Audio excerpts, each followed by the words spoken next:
aplicação um pouco diferente, né? Porque lá você pensa em processos e aqui a coisa está distribuída, mas é a mesma ideia. Tá, beleza. Só isso mesmo. Mesmo conceito. Tá. Bom, então vamos começar, né? Eu estou gravando, tá? Mas fiquem à vontade para interromper, ok? Tá. Bom, então para começar aqui é tolerância a falhas sem crase, né? É meio comum a gente errar essa questão. Em geral, você coloca crase quando você se refere a uma falha específica. Eu entendo que é essa a norma. A gente vai usar o livro, principalmente, mas eu também vou usar algum material da internet para ilustrar, dar alguns exemplos, tá? E os slides eu estou usando das duas versões do livro, da versão 2 e da versão 3. Vocês leram o capítulo da versão 3. Bom, primeira coisa importante, hoje em dia, tolerância à falha é fundamental porque a falha é a norma, né? É a condição normal é que haja falhas. Então, só para mostrar o quanto isso é importante, como é importante projetar os sistemas pensando no fato de que as falhas ocorrerão, então dá um cenário super otimista aqui, tá? Eu peguei um artigo até meio antiguinho do pessoal da Google falando sobre falhas de discos, tá?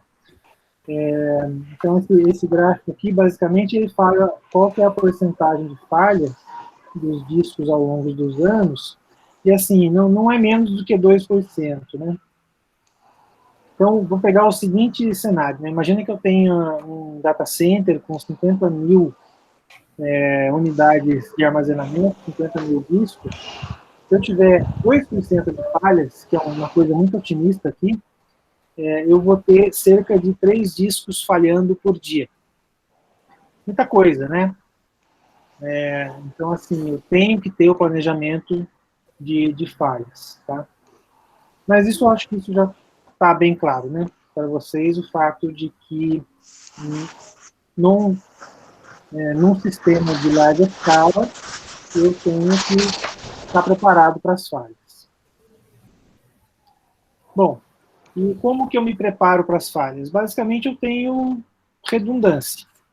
E além da questão de redundância, eu tenho que criar algoritmos para lidar com o fato da redundância. No capítulo passado, na aula passada, a gente falou sobre redundância e consistência, né? O fato de que quando eu crio, por várias razões, um mecanismo de redundância, eu tenho que garantir alguma consistência. Correto? Então vamos falar um pouco aí sobre definir um pouco melhor os termos aí, né? E aqui eu já comecei a usar uma versão de slides antiga. Bom, primeiro alguns conceitos básicos sobre tolerância a falhas, né? E essa área, ela está fortemente associada à questão de sistemas dependable systems, né? Sistemas dependentes, sistemas que têm correlação. E essa questão de dependabilidade, né, ou dependências, basicamente a gente tem 4 critérios aí, né? A questão de disponibilidade, confiabilidade, a questão de segurança e manutenção. Quão fácil é fazer a manutenção do sistema. Bom, o Douglas apareceu aí. Bom, primeira coisa que causa algum conflito aqui é que esses dois primeiros não são a mesma coisa, né? Então, por exemplo, disponibilidade é aquela característica que a gente costuma definir como uma porcentagem, né? Então, eu digo, por exemplo, que um sistema é 99,99% disponível, ou seja, defino, assim, numa janela de tempo, qual que é a chance de ter uma falha, de eu acessar o sistema e ele não responder. Tá? A questão de confiabilidade é um pouco diferente, é muito parecida, tal, mas é ligeiramente diferente. A questão de confiabilidade, eu posso, por exemplo, definir um sistema que ele para fazer backup das 2 da manhã até as 3 da manhã. Então, ele pode até ter 100% de disponibilidade no resto do tempo, mas se ele tem aquela parada,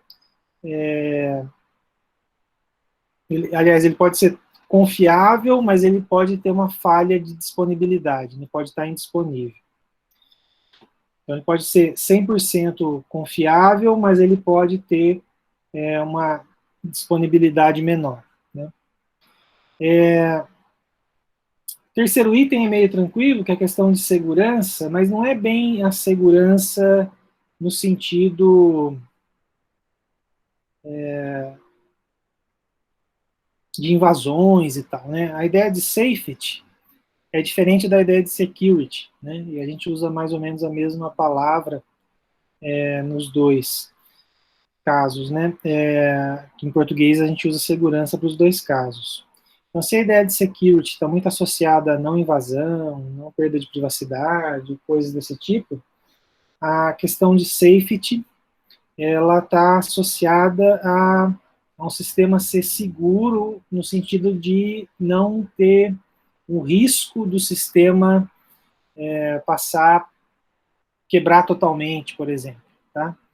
Então, por exemplo, me fugiu, tem uma palavra muito comum usada nesse sentido, me fugiu, mas assim, eu posso ter sistemas que eu tenho certeza que ele não vai ter uma falha que comprometa a operação do serviço.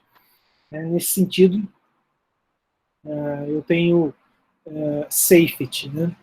E eu posso ter vários mecanismos para implementar esse tipo de propriedade aí, né? E por fim, em caso de falha, eu quero que a manutenção seja rápida, né? Então, aí vem a questão de manutenabilidade, né? Manutenabilidade. Ok? Esses conceitos são meio simples, né? Mas o que eu quero, basicamente, é que o sistema não pare. É isso.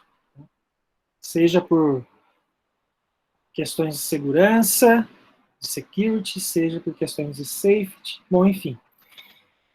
Continuando. Então, agora falando um pouco como é que eu implemento mecanismos para me garantir disponibilidade, confiabilidade, segurança, manutenabilidade, essas coisas. Né? Bom, a primeira coisa que eu posso fazer como a gente mencionou, né, é a implementação de mecanismos redundantes. Então, só para exemplificar um mecanismo redundante, eu vou apresentar para vocês esse modelo, que é um modelo utilizado em hardware. Né? Tem dispositivos de hardware que, para aumentar a confiabilidade, eles implementam isso aqui.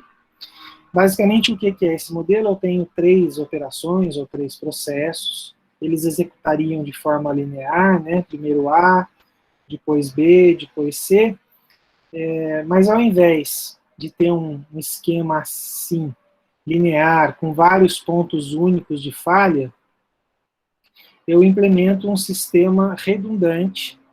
Então, por exemplo, para cada nó, eu posso criar 3 cópias, 3 réplicas redundantes, e aí cada réplica dessa, ela envia a sua resposta para um volter, esse volter passa para frente, os demais elementos também estão replicados, cada um deles passa a sua resposta para frente, dos volters.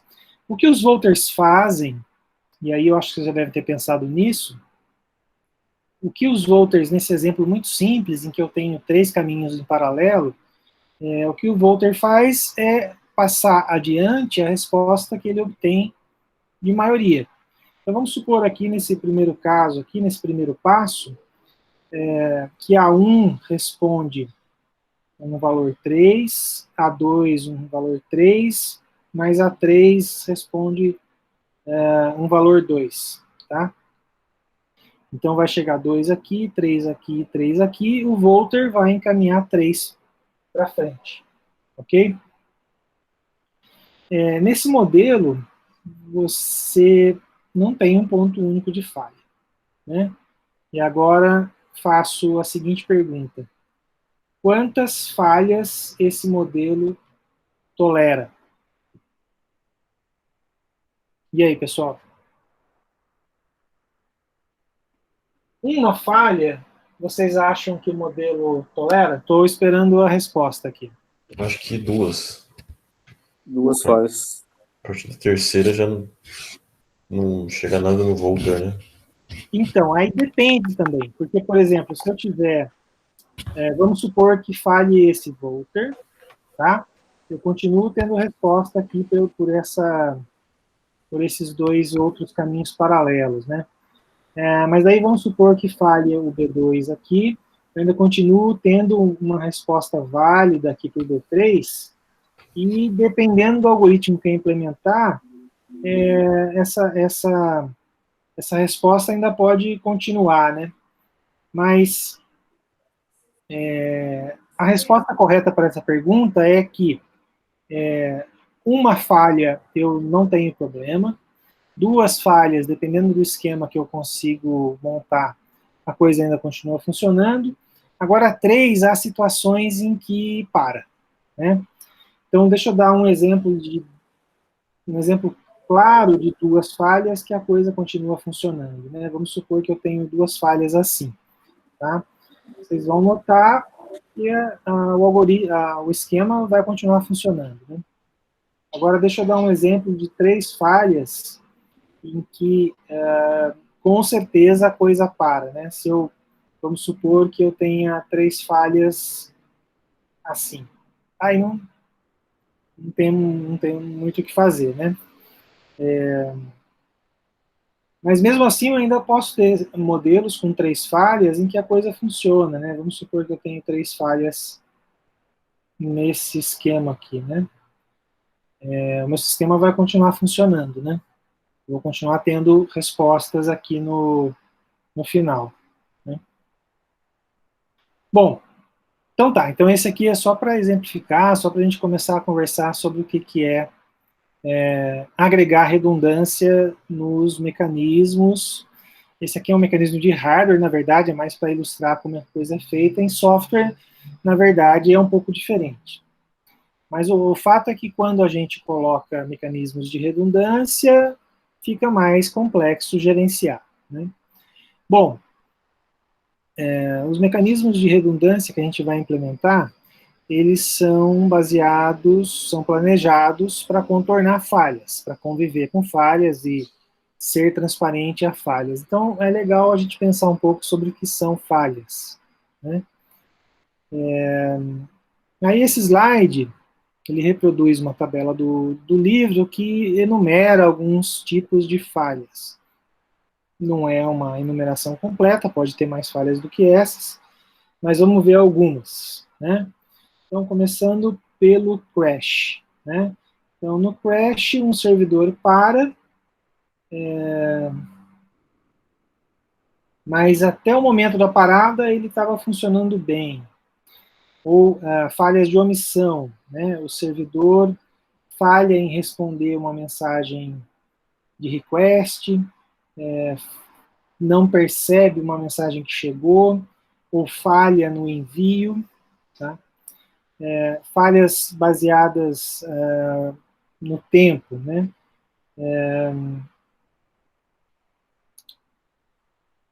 Tempo de resposta de um servidor está fora de um intervalo aceitável.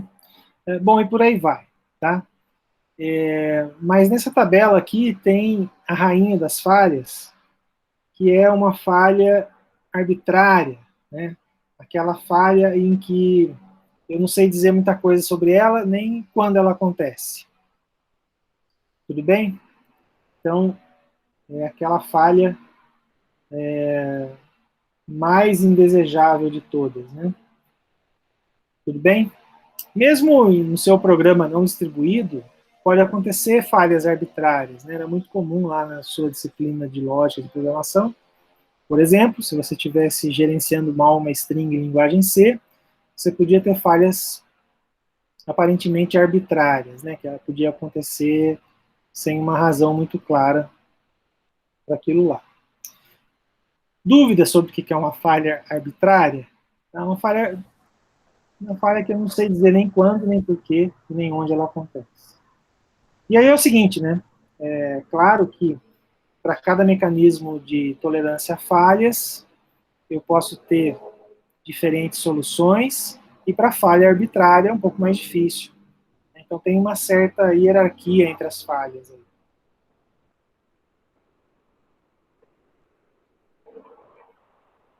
Bom, então os algoritmos eles vão ser construídos levando em consideração a arquitetura que eu estou usando, a topologia da rede, o tipo de falha em que as coisas...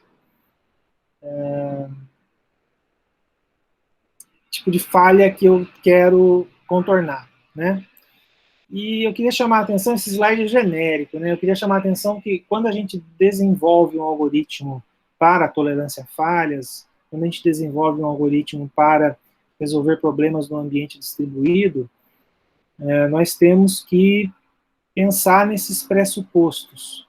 Porque, por exemplo, eu posso ter um algoritmo que ele foi concebido para resolver um problema, num ambiente em que a ordem das mensagens não é trocada, que eu tenho garantia de ordem de mensagens.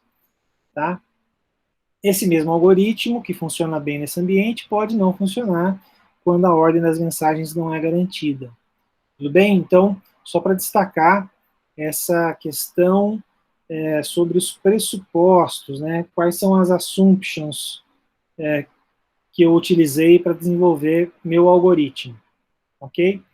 Então, não basta dois algoritmos resolverem os mesmos problemas, eu também tenho que ver qual dos dois algoritmos resolve o problema em condições, utilizando pressupostos mais leves ou mais fortes, tá?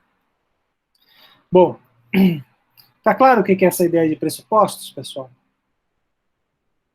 Sim. Beleza.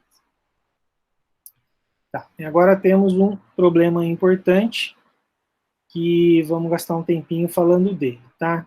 Então, na área de computação distribuída, tem um teorema importante, chamado Teorema CAP, que vai dizer o seguinte: a vida é bela, mas eu não posso ter, ao mesmo tempo, consistência, disponibilidade e conviver com particionamento.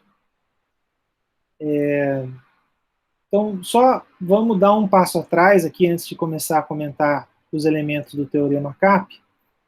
Então, imagina um sistema distribuído qualquer, tá? Vamos pegar um exemplo, o Facebook, para ficar mais fácil. Vamos ver se isso vai se encaixar no nosso exemplo aqui. Tá? O que é consistência? Então, consistência, todos os clientes veem o mesmo dado. Tá? Então, eu tenho várias réplicas e os dados estão perfeitamente consistentes em todas as réplicas. Disponibilidade. Todos os clientes podem encontrar um dado numa réplica, mesmo na presença de falhas na rede. Tá? Então, vamos pensar primeiro só nesses dois caras aqui, né? Consistência e disponibilidade. Imagina que eu atualizei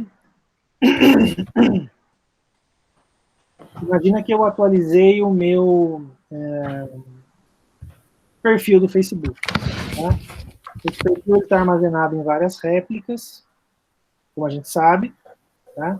Então, vamos primeiro pensar sobre consistência. Né? Se eu quiser garantir 100% de consistência, eu não posso ter 100% de disponibilidade. Por quê? Bom, vamos lá, né? Eu atualizei um perfil, e aí esse perfil foi para uma máquina.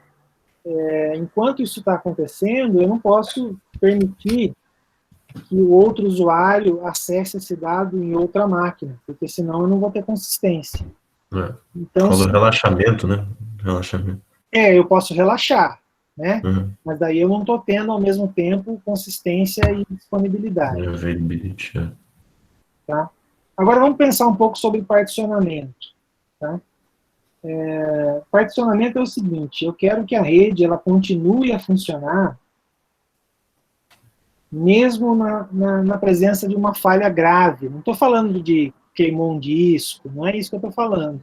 Eu estou falando, por exemplo, que queimou o backbone entre a América e a Europa, né?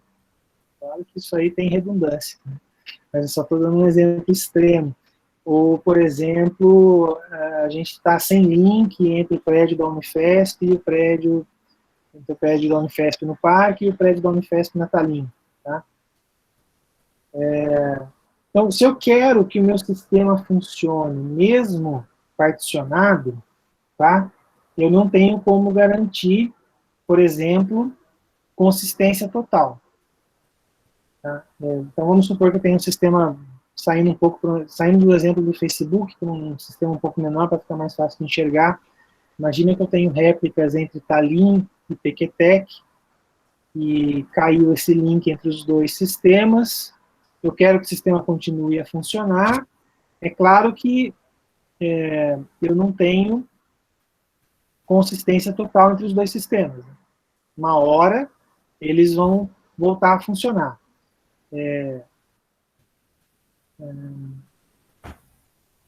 Então, basicamente é essa a discussão, ok? Então, eu não consigo ter um mundo perfeito de sistemas que aceitam falhas graves, garantem consistência e garantem disponibilidade. Tudo bem? Isso é um resultado teórico importante, e ainda é um problema em aberto estudar todas as possibilidades de relaxamento que eu tenho. Tudo bem? Sim. Na prática, os problemas são resolvidos relaxando algumas condições, ou tornando impossíveis outras. Né? Então, por exemplo, tornando impossíveis ou tornando quase impossíveis. Então, por exemplo, eu posso criar uma topologia de rede que torna quase impossível eu experienciar, eu passar por uma partição completa do meu sistema. Então, se eu tiver, por exemplo, uma rede peer-to-peer, a probabilidade de eu ter uma partição do sistema ser split, né, ser dividido realmente, é muito baixa. Ok?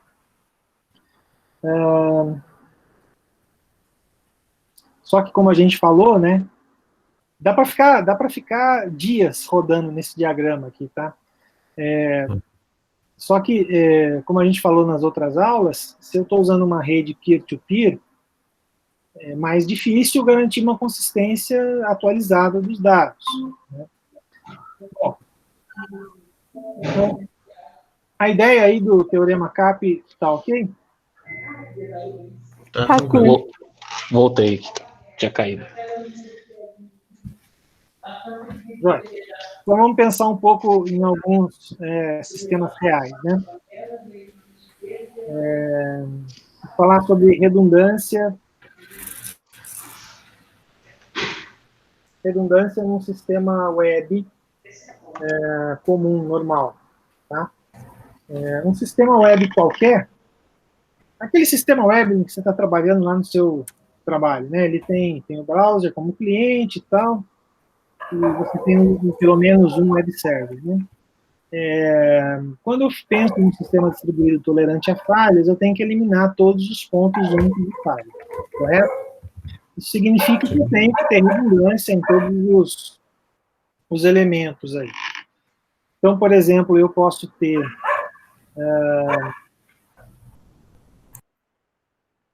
ter na entrada de dados aqui, eu posso ter um load balancer, por exemplo, usar um Nginx aqui, para ter mais de uma entrada possível e mais de uma saída possível.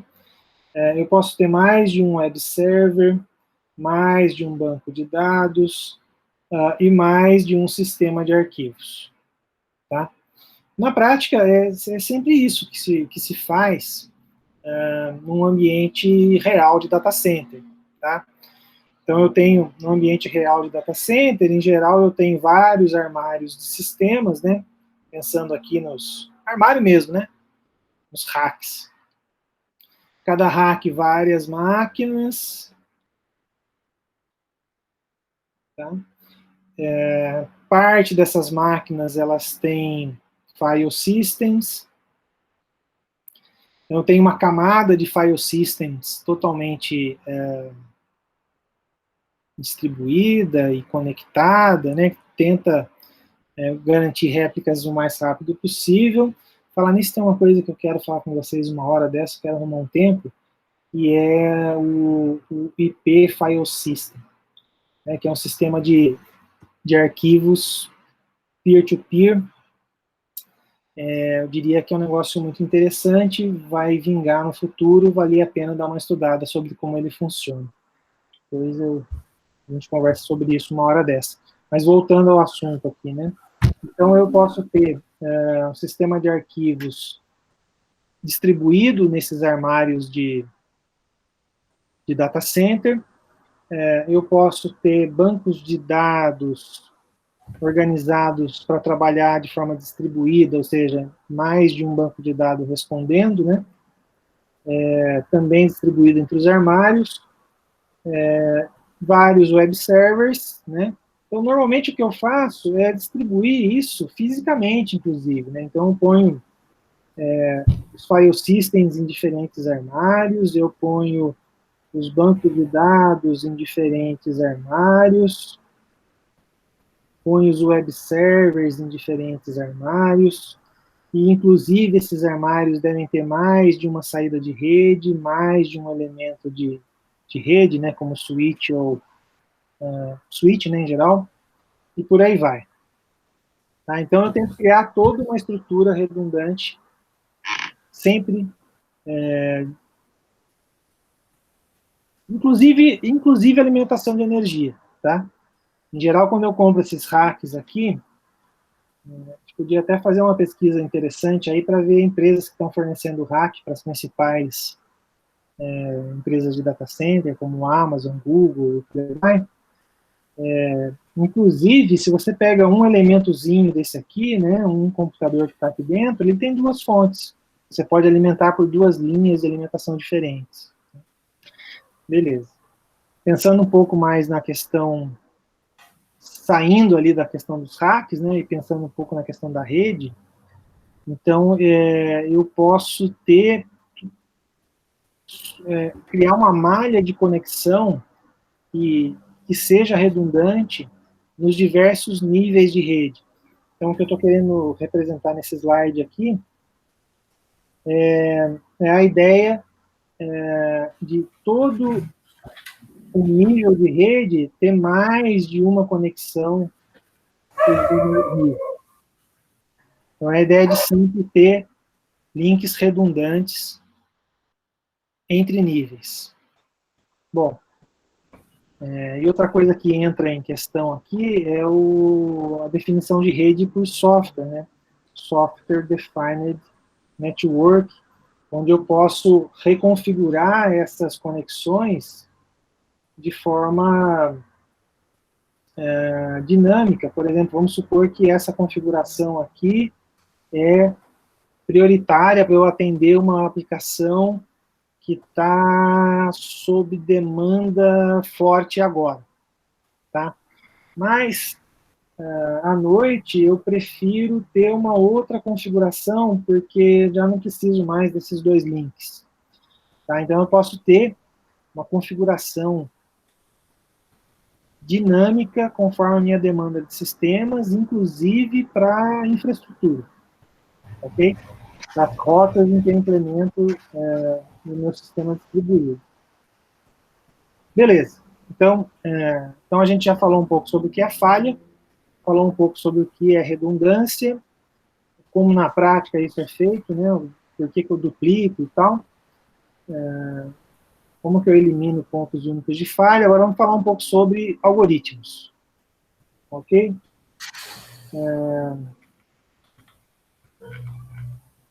Primeira coisa que eu queria conversar com vocês é a capacidade de detecção de falha. Minha capacidade de verificar se um nó está mandando bobagem. Tá? E aí a gente tem que lembrar da questão da falha arbitrária.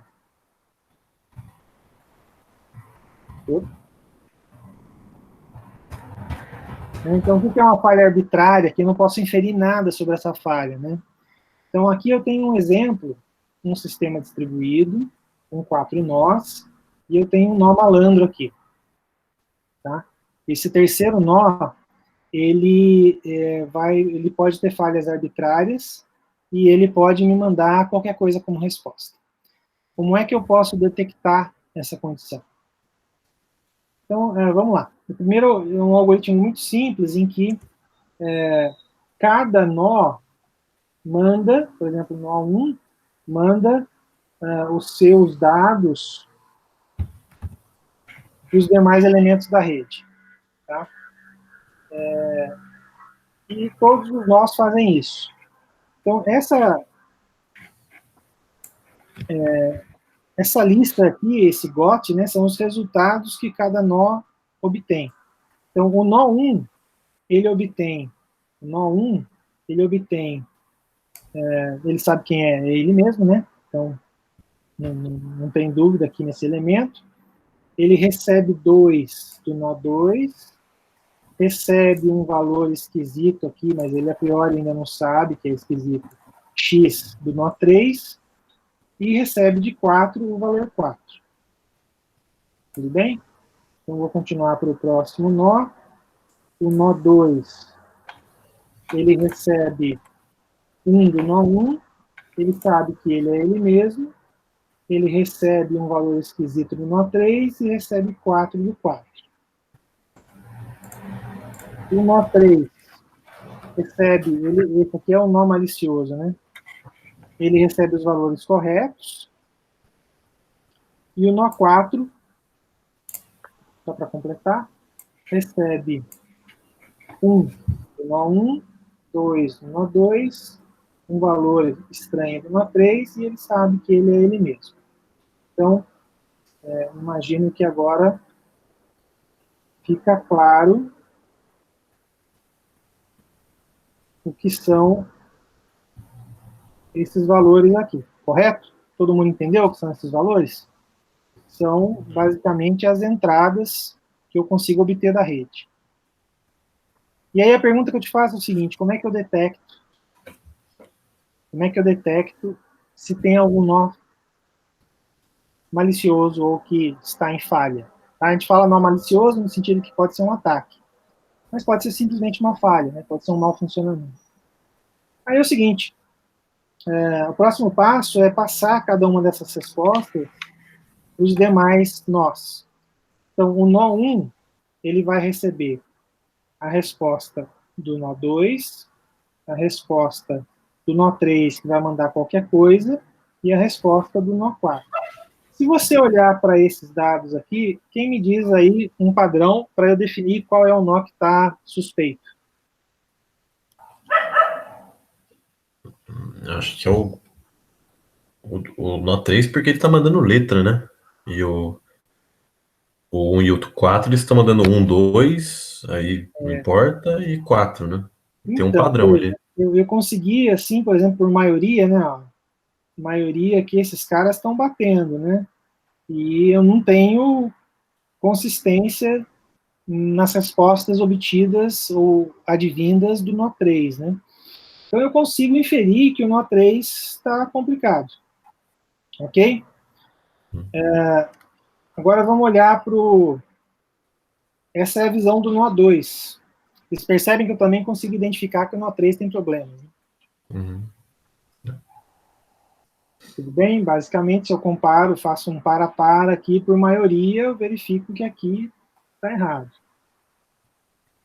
E se eu olho a visão do nó 4, eu também consigo levantar quem é o nó problemático. Certo? Beleza. Então, esse é o esquema básico de se detectar generais bizantinos maliciosos. Tudo bem? Esse é o esquema. Tá? Faço as trocas de mensagens, se eu não tenho uma maioria de mensagens que batem, né? Se eu não tenho metade mais um que convergem em um determinado valor, eu desencano. Esse negócio do metade mais um é um critério que pode variar de aplicação para aplicação.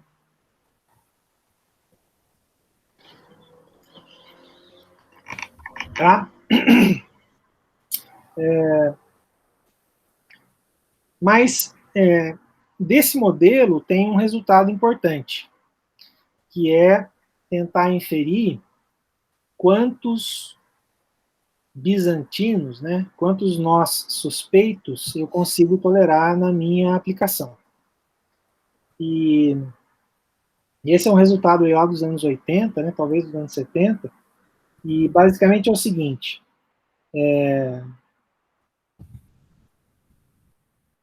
veja que nesse modelo eu consegui detectar que ele funciona, vamos dizer assim, mesmo na presença de um elemento suspeito.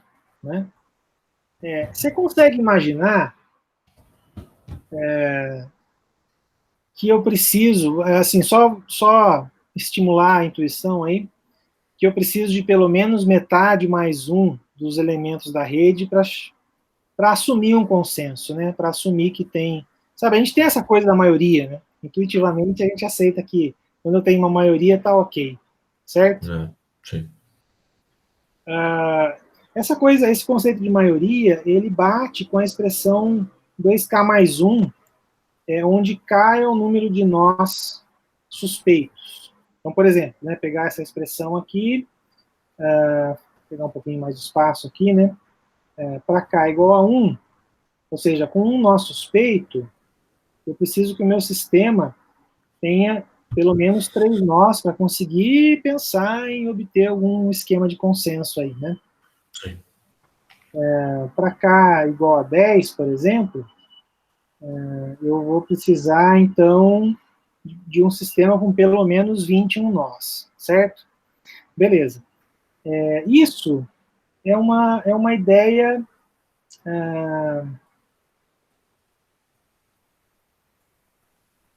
Estou dando uma intuição, assim, né, e tal.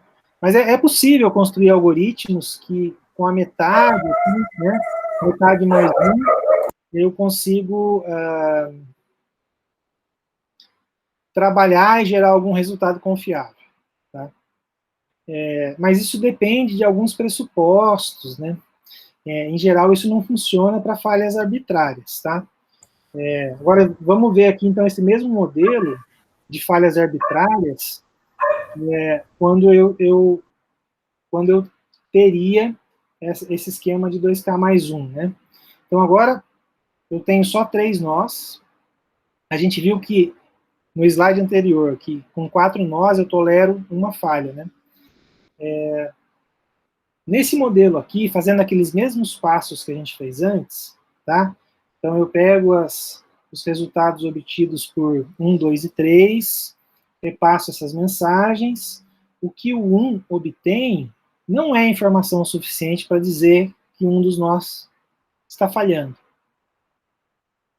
Tudo bem? Tá? Então, se eu pegar, fazer aquele mesmo processo de mensagens, né? O 1 recebe, sabe que ele é o 1, recebe 2 do nó 2 e recebe um valor esquisito do nó 3. Então, cada nó vai construir essa visão. Eu troco essas visões entre todos os nós. Feito isso, o nó 1 obtém essa visão aqui. Com esse dado não é suficiente, né? Não posso dizer, não tenho com quem comparar, né? Não posso dizer que o 1 realmente é o valor correto, ou não posso comparar com outros valores para dizer que o V não é um valor correto, o que a maioria disse diferente de V. Tá? Então, na verdade, esse modelo aqui, 2K mais 1, para esse esquema que a gente estava vendo aqui, para esse esquema aqui, eu preciso de uma expressão 3K mais 1. Tá? Então, no sentido de que para tolerar um nó falho, eu preciso que a minha rede tenha pelo menos, então, 4 nós no total. Tudo bem? Sim. Então, Esse é o bizantino, fica mais um dos bizantinos, né? pode repetir que cortou, Luiz? Só escutei Eu acho que 3K mais 1 é a fórmula dos generais bizantinos, né? Exato. Então, assim, mesmo na presença de mensagens arbitrárias, eu ainda vou conseguir resolver um pouco a questão do consenso aí, tá? Beleza? Então tem um limite, qual a mensagem aqui, né? Tem um limite para o que eu tolero de falhas, né? E não pode se esquecer de que eu tenho que levar em conta os pressupostos, né? Se eu tenho entrega garantida, se as mensagens são entregues em ordem, tudo isso faz diferença, tá? Agora, essa expressão é dos bizantinos, o 3K mais 1, ela é relativamente robusta, né? Mesmo para suposições meio fortes, eu ainda consigo fazer essas trocas de mensagens e resolver esse problema, tá? Uhum. O problema do esquema do bizantino é que ele é meio gastão de mensagem, né? Vamos fazer uma conta rápida aqui? Quantas mensagens eu estou trocando, né? Pô, para cada nó, bom, dá até para fazer umas contas mais rápidas aqui, mas eu estou trocando mensagem com todos os nós, né? Isso, em termos de troca de mensagem, é caro, tá? E, basicamente, o que a gente vai ver no avanço desses algoritmos é tentar economizar mensagens ainda dentro dos mesmos pressupostos e tentando resolver os mesmos problemas, né? E aí, no fundo, basicamente, o que a gente está falando, nesses exemplos que a gente viu ali 2 slides atrás, está falando de mecanismos de consenso, ou seja, chegar num valor de uma determinada variável, mesmo na presença de falhas. Tudo bem? Até aí? Sim. Sim. Bom, e aí a gente pode ter vários mecanismos para fazer isso. Então, eu vou comentar meio rápido aqui a ideia de Flood, que é o que a gente acabou de ver, a ideia em torno do Paxos e a ideia em torno do PBFT. E vamos começar a ver um mecanismo de blockchain para resolver consenso também. Então, a ideia de Flood é a seguinte, a ideia de Flood, todo mundo manda para todo mundo os status, as alterações, né? E isso é muito caro computacionalmente, e ordenar essas mensagens não é barato, né? A gente já conversou sobre isso quando a gente falou sobre sincronizações. O mecanismo de Flood, ele não é exatamente viável. Tá? Uma evolução do Flood é o Paxos, que foi proposto por Lamport, e já é a segunda vez que a gente fala de algum mecanismo de Lamport importante, né? O primeiro foi de relógios lógicos. O Lamport é certamente um dos nomes mais importantes da computação distribuída, talvez o mais importante. E esse artigo, esse mecanismo foi proposto em 89, tem uma passagem muito interessante no livro, de que o artigo ficou na gaveta 10 anos, antes de alguém falar assim, acho que é útil. Tá? E basicamente o que o mecanismo de Lamport faz, ele estabelece nós para receber os requests e responder os requests, mas aqui no meio eu continuo tendo um pouco de Flood aí, tá? Mas ele, com essa história de estabelecer quem recebe e quem responde, ele economiza um pouco de mensagem, tá? E vários anos depois, assim, mais ou menos 2000, deixa eu até dar uma conferida na data desse algoritmo.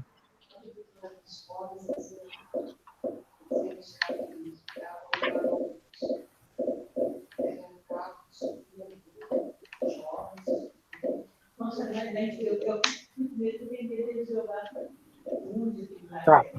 Então, esse cara é de 2000 e basicamente foi proposto por outra pessoa importantíssima, que é a Bárbara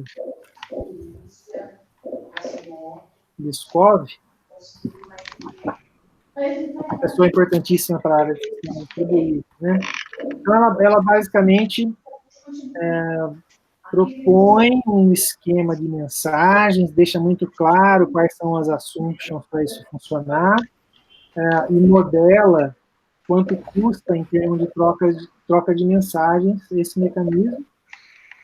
E basicamente eu tenho o seguinte, né? Eu tenho um cliente, esse cliente manda para uma réplica primária, a réplica primária trata de fazer o broadcast, o espalhamento dessa mensagem. Eu posso ter alguns nós fora do ar, então veja que esses nós eles não respondem, né? Mesmo com a presença dessas falhas, eu vou ter essas fases de preparar, né? Então eu vou receber as mensagens, aí eu vou contar essas mensagens, e cada um desses nós replica quantas mensagens eles receberam. Então, nesse ponto, esse nó, ele sabe, por exemplo, a maioria dos outros nós que fazem parte do sistema concordaram com uma determinada resposta, tá? E esses caras respondem para o cliente. Então, olha, ok. Em 1 minuto, é esse o esquema de PBFT, né? Ou seja, um mecanismo de tolerância a falhas bizantinas e uma implementação prática disso. Tá?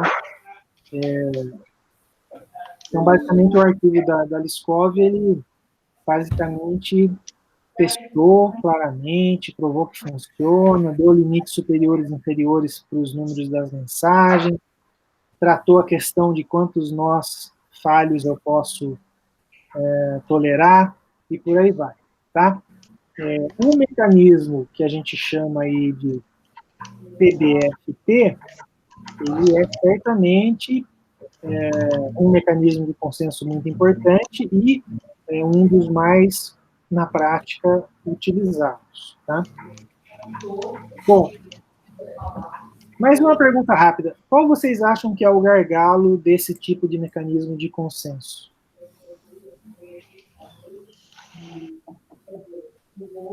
Caso algum desses servidores que não são maliciosos, servidores não, algum desses, vamos dizer assim, dos generais que eles não são maliciosos, ele chega a crashar, né? Chega a ficar offline. Isso pode acontecer, eu posso ter mais perdas aqui, tá? Mas em termos de gargalo, assim, pensando o que custa caro nisso aqui? Acho que é troca de mensagem para o sistema inteiro, né? Perfeito, Luiz. A troca de mensagem é um baita gargalo aqui, tá? Então, só de fazer um corte aqui, a gente já vê a quantidade de mensagens, né, proporcional ao número de nós. E, poxa, pensou se eu tivesse 10 mil nós, a quantidade de mensagens que eu ia ter que gerar e controlar, e gerenciar a contagem, comparar os resultados. Então, o PBFT é um algoritmo de consenso muito utilizado, mas não escala tão bem assim no número de nós, tá? Beleza.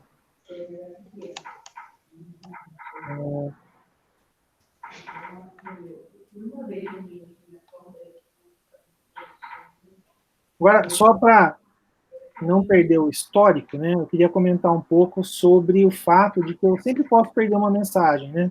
Então, por exemplo, eventualmente eu posso, né, numa situação como essa,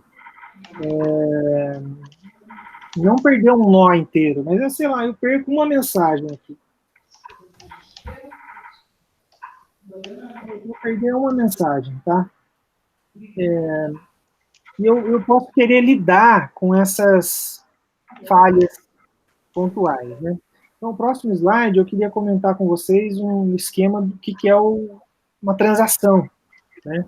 Então, num sistema distribuído, como num banco de dados, por exemplo, a gente já viu essa ideia de transações, né? Então, tem um conjunto de instruções, se todo mundo conseguiu fazer aquele conjunto de instruções, eu dou um commit, né? Se não, eu aborto. Tá? Agora pensa comigo, né? Como é que eu posso implementar isso? Eu tenho várias máquinas, eu posso fazer uma coisa parecida lá com os bizantinos, ou posso fazer um flood, mas sabe que, já parou para pensar que naquela última mensagem de confirmação, aquela ultimíssima mensagem, ela pode falhar, tá? E aí como é que eu resolvo isso? Bom, um caminho é colocar mais um nível de confirmação. Então, normalmente a gente chama essa ideia de acrescentar níveis de confirmação, a gente chama, por exemplo, esse cara aqui de two-phase commit, né? Que nada mais é do que o modelo básico, né? O modelo básico, eu começo um esquema, espero todo mundo confirmar, se todo mundo confirmou, eu comito, se não, aborto. Agora, eu posso ter um esquema um pouco mais robusto, em que começo a transação, espero todo mundo responder, se todo mundo, ou a maioria, respondeu, confirmo que a gente vai comitar, e aí, por fim, comito, tá? Aí você pode perguntar, pô, professor, mas de novo, né? E se eu perder essa última mensagem? Ah, bom, então tá, então eu posso tentar pensar em fazer um three-phase commit. Eu vou fazer um 4-phases commit, né? E sigo fazendo isso. E essas escolhas, elas têm... qual que é o trade-off aí, né? Qual que é o trade-off dessa história? Quanto mais níveis de confirmação eu ponho, mais mensagens eu tenho que trocar. Então, ganho confiabilidade, fica mais fácil de voltar no status anterior, mas tem um custo, tá? Então, o seu projeto de sistema distribuído tem que pesar isso, né? Se eu tolero um pouco de... Dá para relaxar um pouco? Eu não consigo deixar passar alguma falha e tirar depois? Ou não? Eu tenho que ser 100% consistente. Tem que levar em conta a sua aplicação, ver o que dá para relaxar. Se você tem alguma variável passível de ser relaxada, tenta elaborar um algoritmo que trabalhe esse ponto. Tá? Então, queríamos só, esse slide, mostrar essa ideia de commit, né, de preparar para a confirmação. E quase uma última aplicação, aqui, ainda falta falar do consenso em blockchain, mas tem uma outra aplicação muito importante de sistemas distribuídos, que é a ideia de checkpoint. Tá? Então, o que é um checkpoint? Esse termo, aliás, ele vem daquela coisa militar, né? Vocês já devem ter ouvido falar dos checkpoints de Berlim, né? Então, tinha ali, no final, após a Segunda Guerra, tinha alguns checkpoints entre as áreas ocidental e oriental. Tem um checkpoint que é famoso, quem se lembra o nome do checkpoint bem famoso, tem ali bem no centro de Berlim? Não sei. É o nome de uma pessoa, mas eu me esqueci aqui agora. Pode até procurar depois. Charlie. Checkpoint Charlie, né? Mas enfim. Então, o que é um checkpoint? É uma confirmação, é um ponto de que está tudo ok ou não, né? Um cara crachar ali para ver se as coisas estão funcionando. Tá? O mecanismo de checkpoint em sistemas distribuídos, basicamente, ele é usado para recuperar um status consistente do sistema. Então, a pergunta que eu quero te fazer é a seguinte. Imagina que você tem um sistema distribuído com centenas de nós. Tá? E centenas mesmo, assim, 200 milhões. Como é que eu faço para... Tem perda de energia, tá? Meu sistema tem 200 nós, tem 40 nós em 5 prédios, né? Aí um desses prédios com 40 nós tem uma queda de energia ou tem uma inundação. Acontece um desastre qualquer, tá? Eu preciso voltar num status consistente do sistema. Como é que eu posso fazer isso? Veja que eu não posso simplesmente pegar todas as máquinas, rebootar e colocar todo mundo de novo para funcionar. Porque eu podia ter ali alguma transação que já estava no meio. Né? Eu podia ter alguma ação que já estava acontecendo, e aí caiu ali um quinto do meu sistema. Como é que eu posso voltar a fazer as coisas funcionarem normalmente? Então, basicamente, quando você tem grandes sistemas distribuídos, você tem que pensar em algum mecanismo para disaster recovery, para voltar a ter o seu sistema rodando depois de um desastre. Tá? E o mecanismo, esse mecanismo importante, que é o checkpoint, basicamente ele faz o seguinte: imagina que P1 e P2 são réplicas dos meus sistemas, eles estão lá trocando mensagem, fazendo o que tem que fazer e tal, e de vez em quando eu marco o status. Como se fizesse um dump ali, pá, né? Gravo o status total daquele módulo, daquela componente do sistema. E eu posso construir isso de tal forma que eu consiga voltar. Então, vamos supor que eu tenho um crash no meu sistema. Tá? E aí eu volto os meus servidores nesses momentos de, vamos chamar de backup aí, né, parcial. Tá? Então, por exemplo, se eu voltasse esses dois servidores, o servidor 2 nesse momento aqui, e o servidor 1 nesse momento aqui, percebe que o status ia ser inconsistente, por quê? Porque para chegar nesse momento, o servidor 1 recebeu uma mensagem, né, que não foi enviada ainda. Vocês estão pegando a ideia aí? Sim. Tá? Então, se eu voltasse o meu sistema, vou fazer um corte agora, né, para representar isso. Se eu voltasse o meu sistema nesse corte, isso ia ser inconsistente, porque aqui eu ia ter recebido uma mensagem que eu não enviei ainda. Ok? Beleza. Então, o conceito de fazer o dump ali, de ter um retrato da execução do sistema, rolou, né? Vocês entenderam. Agora falta entender o que é um corte consistente. Tá? Então, de novo, né? Ó, esse aqui agora é um corte consistente. Tá? Entretanto, esse cara aqui é um corte inconsistente, porque eu vou ter recebido uma mensagem que eu posso não ter enviado ainda. Tá? Então, agora olhando esse tipo de coisa, dá para explicar a importância das mensagens idempotentes. Tá? Que eram aquelas mensagens que eu posso enviar várias vezes sem causar transtornos no sistema. Né? Quando eu tenho mensagens idempotentes, é mais fácil de construir mecanismos para checkpoint e recovery de status corretos dos sistemas. Bom, então o que é importante aqui? Checkpoint é um mecanismo básico para manutenção de sistemas distribuídos, para aquele critério de manutenibilidade. Se eu tiver um esquema de checkpoint, pode ser mais fácil de eu fazer o meu sistema voltar no ar do que se eu precisar ir lá, olhar dado a dado, eliminar as transações que estão no meio, fazer o estorno de pagamento para alguns usuários, né? Então, é uma coisa que eu tenho que pensar. Agora é o seguinte, é muito caro fazer checkpoint. Tá? Imagina que, de novo no meu exemplo de 200 sistemas, né? Imagina ter que ficar armazenando dumps consistentes dos sistemas, e inclusive garantir que eu entro numa zona, né, segura para fazer um dump. Tá?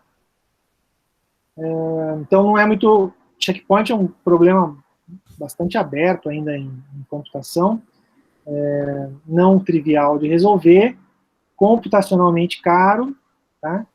E que você acaba relaxando um pouco também. Então, às vezes, você faz uma solução um pouco mais relaxada, usa log para resolver o status de algumas componentes, e talvez faça o checkpoint só em alguns servidores que são mais core no seu ambiente, no seu sistema distribuído. Entenderam a ideia de checkpoint? Sim. Sabe onde que é muito usado isso aqui? Quem dá uma situação onde esse tipo de solução é muito útil? Eu ia falar em jogo de videogame. Que você Distribuído, salva. né, em rede? É bem distribuído, né? Porque você tem que salvar seu progresso, vamos dizer assim. Jogos online que você salva seu progresso. Entendi. E assim, o progresso de vários jogadores tem que ter uma certa consistência, né? Eu gostei do exemplo, é legal. Agora, sabe onde que é muito importante essa ferramenta? Depuração de sistemas distribuídos. Tá? Imagina que você tem, vamos até colocar mais alguns caras aqui, né? Imagina que você tem 4 ou 5 servidores e você tem umas falhas aí arbitrárias que botam o seu sistema no chão e você quer identificar por que isso acontece. Já parou para pensar o quanto é difícil reproduzir ou depurar um sistema distribuído? Debugar, né? Isso é difícil. E é fundamentalmente difícil porque você não consegue reproduzir a situação, né? Porque esses caras todos estão lá fazendo mensagens e trabalhando sem parar, né? Você não consegue simplesmente ordenar as mensagens, né? E você pega o erro aqui nesse ponto. Né? Então, o que eles fazem? Tá? O que o pessoal faz? O pessoal sabe, por exemplo, que eu tenho falhas. A falha acontece, por exemplo, em algum momento aqui.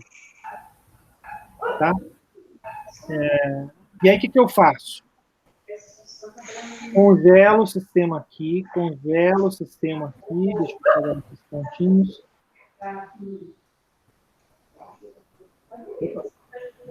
Então, entre esses 2 pontos, eu tenho, sei lá, milhares de instruções. Entre esses 2 pontos, eu tenho dezenas de milhares de instruções. Então, eu tento, partindo de um estado consistente, tento reproduzir todas as combinações possíveis de computação que poderiam acontecer nesse intervalo, e tento reproduzir o erro. Tento ver as situações em que é combinatória pura, né? As situações em que aquele erro aparece. Tá? Então, também, as ferramentas para compilação e depuração que fazem uso de checkpoint para encontrar bugs em sistemas distribuídos, você já pode imaginar que não são brincadeira. Né? São ferramentas caras e trabalham com plugin aberto e trabalham com essa questão de enumeração de cenários possíveis e, óbvio, falei em 2 nós, se tiver 50 nós, a coisa é exponencial. Né? Bom, beleza. Checkpoint fechado? Alguma dúvida sobre checkpoint? Não, eu só ia fazer a observação ali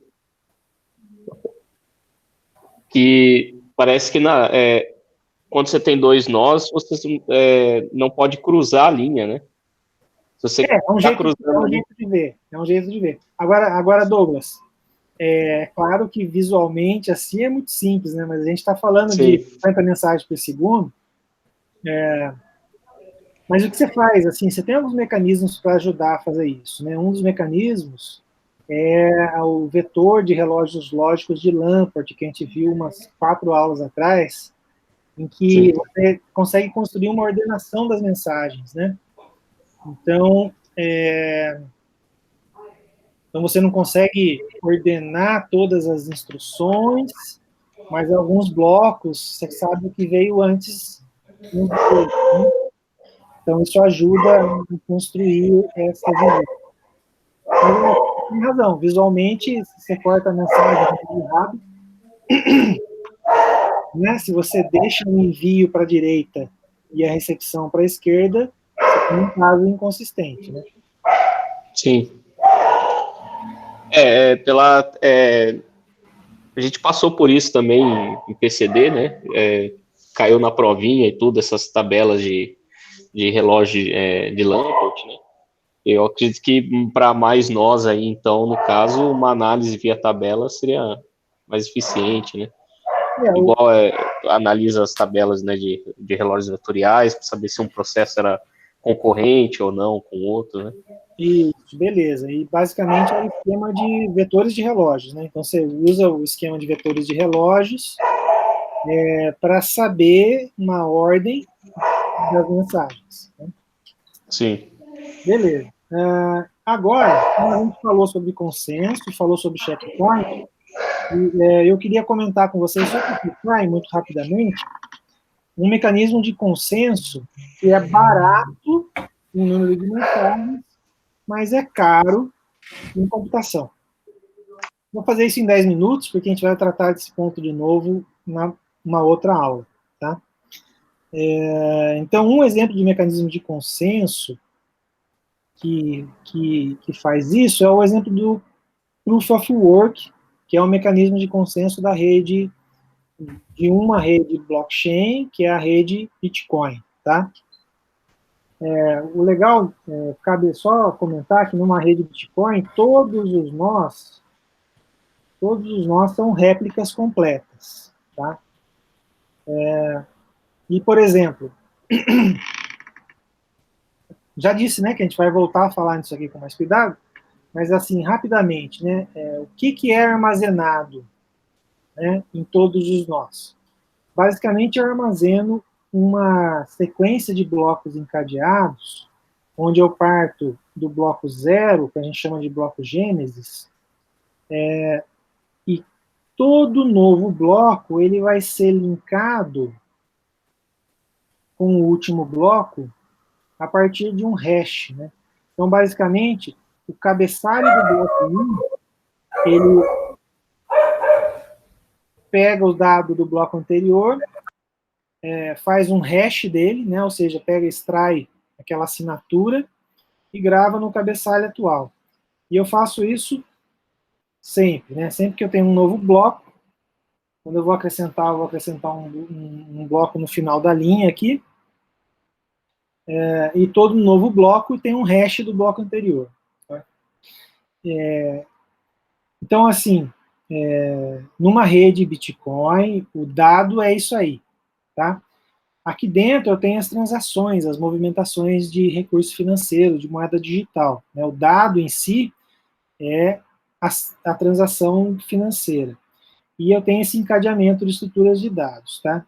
E a gente diz que ele é imutável pelo seguinte: se eu quiser mudar um dado aqui, né, eu tinha passado um Bitcoin para o Douglas, eu vou dizer que eu vou passar meio, vou vir aqui alterar, tá?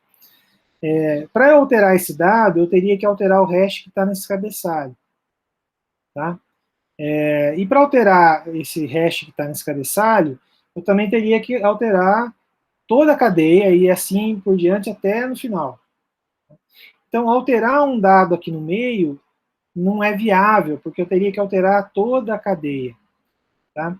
E lembrando que esses dados eles estão replicados em todos os nós da rede. Então não basta fazer isso num nó só, teria que fazer isso em todos os nós da rede. Tá? E é sobretudo difícil de fazer isso, ficou uma falhinha aqui, sobretudo difícil de fazer isso, porque, por exemplo, a rede Bitcoin ela tem 10 mil nós. Então, se eu quiser fazer uma alteração maliciosa num dado, eu teria que ter acesso a milhares de nós, fazer essa alteração e ainda carregar essa alteração em todos os blocos subsequentes da cadeia. Tá? É por isso que a gente fala que é imutável e é confiável, resistente à alteração por causa disso. Mas não é esse o ponto que eu quero conversar hoje, não, que é o seguinte: o ponto principal não é o tamanho da rede Bitcoin e não é a estrutura de dados básica, mas o esquema de consenso para ver como garantir que todo mundo tem o mesmo dado. Tá? E o esquema de consenso para garantir que todo mundo tem o mesmo dado é relativamente simples. Tá? Ele passa basicamente por decidir quem vai acrescentar um novo bloco, vamos chamar aqui de N+1, tá? Então, existe um mecanismo de eleição, um dos nós da rede vai ser o responsável por criar e expandir a rede. Como que isso é feito? Então, o nó ele é escolhido basicamente por um mecanismo matemático, né? O nó que é escolhido é porque ele resolve um problema matemático. O legal desse esquema é que ele usa baixíssima troca de mensagens, só que, por outro lado, ele é caríssimo computacionalmente, eu tenho que fazer muita computação. Tá? E ele é um processo de tentativa e erro na solução de um problema. Vamos entender exatamente qual é esse problema. O problema é encontrar o valor de uma variável chamada nonce. Esse nonce, ele é um dado arbitrário que é concatenado em um dado fixo. Tá? Então é o seguinte, o problema que eu tenho que resolver é, eu tenho que passar o hash, todo mundo sabe que é função de hash, certo? Sim. Sim, sim. Sim, sim. Você está... mas vou continuar. Então, só, o hash é o seguinte, né? O hash é uma função que eu passo num dado qualquer, e ela me retorna um tamanho fixo de palavra, que é uma assinatura digital, assim, não é uma assinatura digital. Esquece, apaga o que eu falei. É uma espécie de impressão digital do dado, né? Então, se eu altero um bitzinho qualquer daquele dado original, o valor de hash muda muito e muda significativamente, né? Então é o seguinte, o problema matemático é executar a função de hash num parâmetro, esse parâmetro tem uma parte fixa e outra parte arbitrária, tá? E o valor dessa função de hash tem que ser menor do que um determinado número, tá? Vamos ver como é que funciona isso. Então eu tenho aqui uma parte fixa, tá? E aqui eu tenho a parte variável. Eu aplico a função de hash nessa string aí. Então, por exemplo, eu apliquei aqui e me deu um determinado valor. Esse valor é um número, né? Todo número que é uma sequência de bits é um número, né? E aí eu olho para esse valor, ele não é menor do que um limite que eu queria ali, tá? Faço uma nova tentativa, que eu tinha tentado um nonce valor 0, não deu, né? Eu vou tentar o 1, deu um determinado valor que também não é menor do que o meu limite. Eu posso ir fazendo tentativas e erro, e tentativas até que a hora que eu acho um valor de nonce, cujo resultado é menor do que o número que eu queria encontrar, tá? Pô, então isso significa o seguinte, ó, esse número aqui é um nonce válido, tá? Eu posso usar ele me dá direito a criar um bloco, ok? Ao fazer isso, quando eu encontro um valor de nonce válido, então o nó ele pode fechar um bloco, depois que ele fecha o bloco, ele distribui aquele bloco para os demais nós na rede. Então, com isso, eu faço um mecanismo de eleição, eu elejo quem vai ser o criador de dados na rede, e eu não tenho nenhum tipo de troca de mensagem entre nós aqui, mensagem de sincronização, eu simplesmente resolvo um problema matemático, o primeiro que resolver, distribui para os demais membros da rede. Tá? Então, esse mecanismo é um mecanismo de consenso. Eu podia usar o Paxos aqui, ou eu podia usar o PBFT, só que imagina a quantidade de mensagens de um PBFT numa rede com 10 mil nós. Tá? Fica inviável. Tá? Bom, basicamente era isso. Na próxima aula a gente tem uma aula meio importante. Já volto para fazer algumas perguntas, mas só para avisar. Então, na próxima aula a gente vai pegar o capítulo de segurança. Provavelmente a gente vai fazer ela em 2 partes.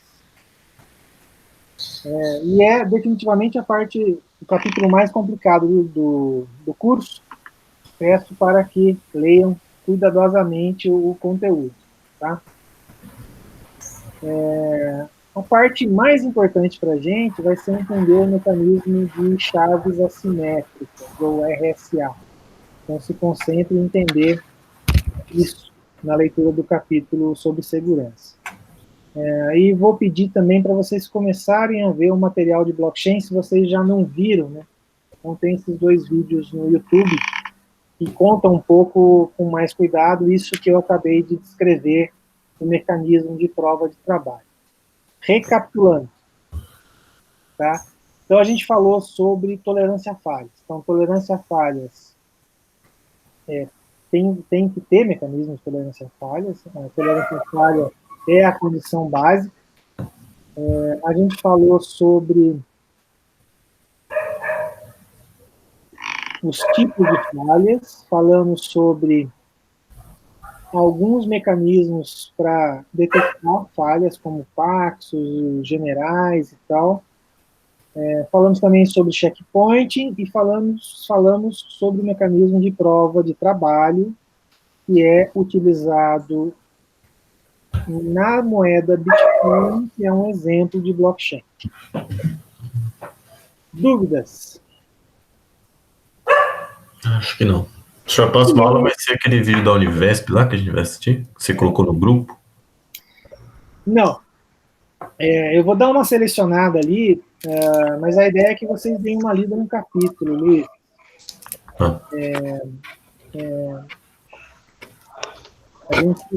O que eu pretendo fazer, o que eu exatamente pretendo fazer na próxima aula é percorrer o livro e mostrar os mecanismos de assinatura e de criptografia que ele descreve, tá?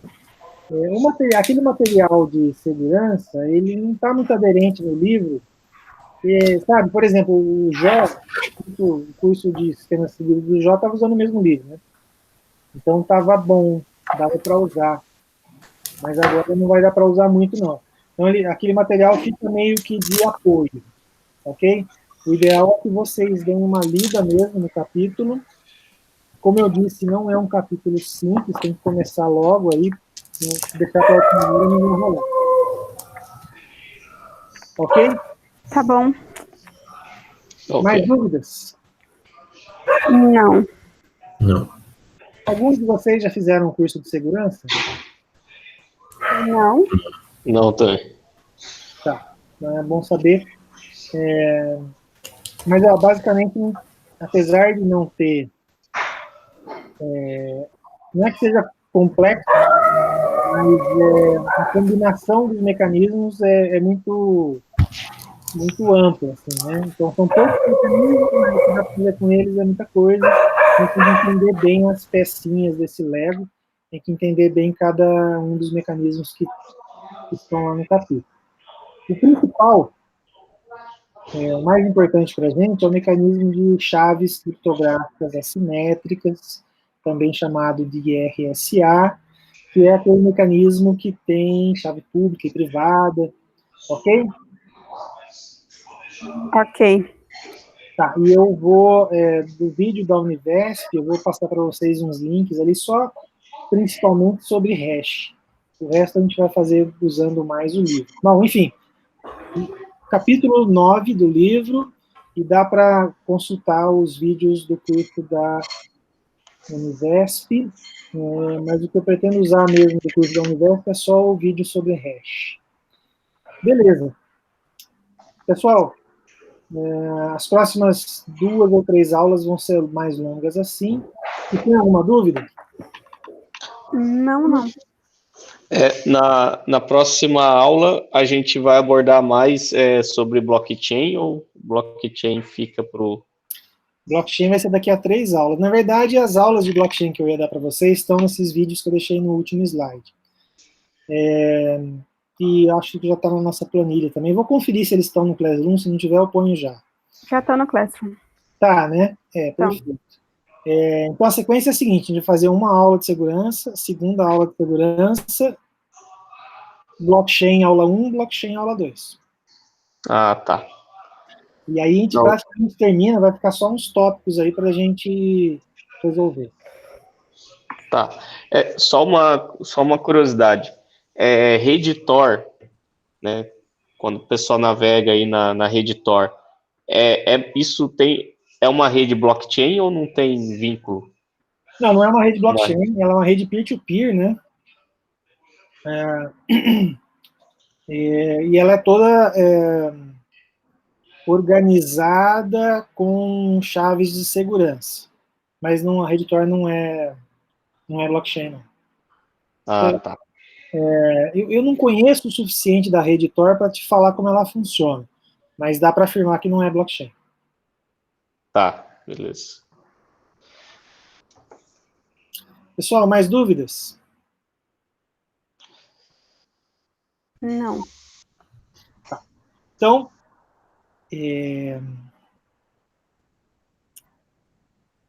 até quarta-feira que vem. Quarta-feira que vem a gente já vai saber qual vai ser o calendário de volta. E a gente já combina um pouco isso também. Pessoal, então, até. Até mais. Valeu, professor. Valeu.